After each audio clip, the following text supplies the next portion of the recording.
acquired Frank Clark from the Seahawks, and he was great, but he signed a deal that was worth more than $60 million guaranteed dollars. Now, coming off of being the Super Bowl MVP and being the best football player in the world, it may be time for the Chiefs to pay Patrick Mahomes. They still have him under control for 2 more years, but he's eligible for an extension.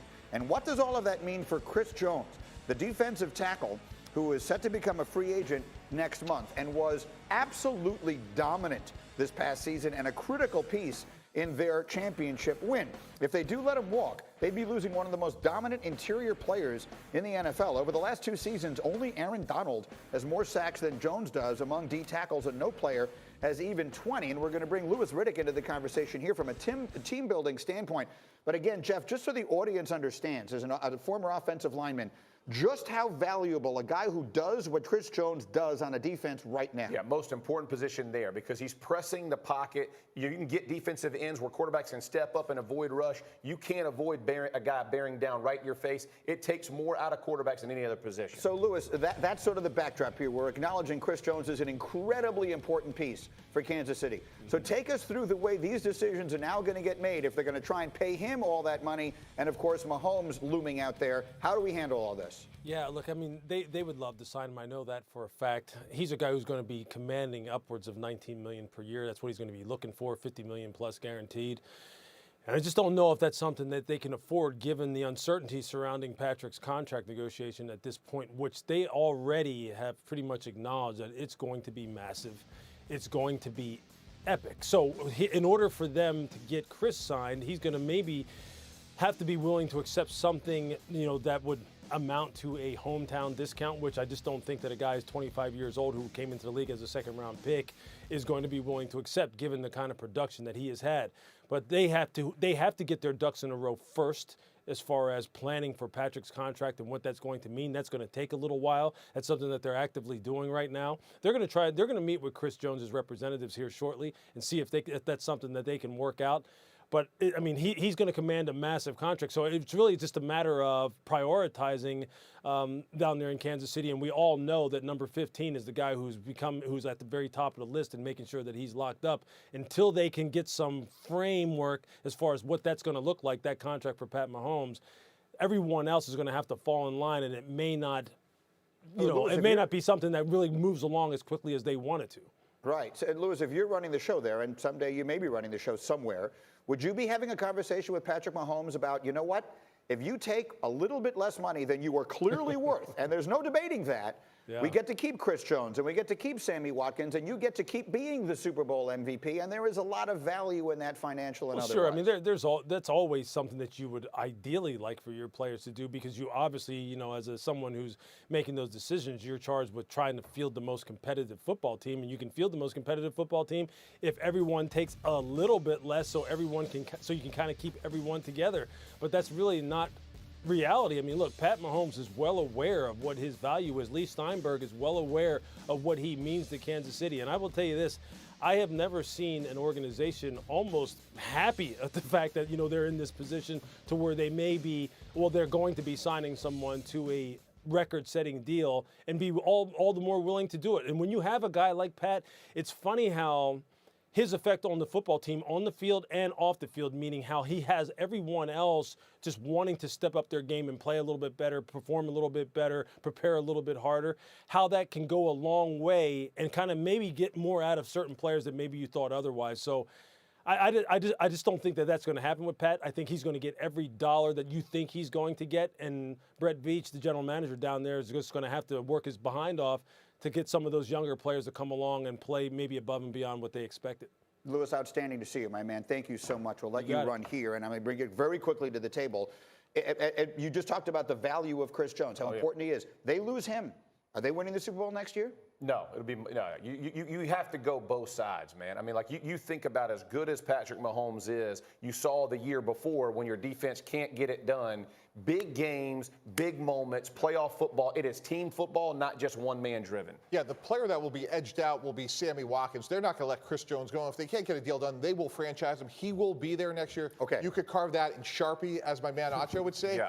And somebody else will go. It'll be from the receiver position. As simple as this. No team has won the Super Bowl with the quarterback commanding 15% of the salary cap. The Chiefs do not win Super Bowls if Pat Mahomes takes crazy money. Tom Brady has earned less than Peyton, Eli, and Drew Brees, but he's the winningest quarterback of all time. Okay, so we will have to see where that goes. Again, we're less than a month from this free agency.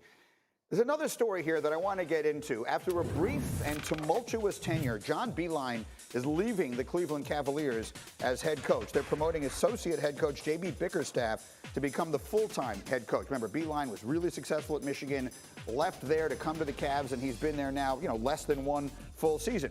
Here's what Cleveland guard Colin Sexton had to say about Beilein. Quote, "You know how he is. He's very detail-oriented. Detail, detail, detail. Loves details.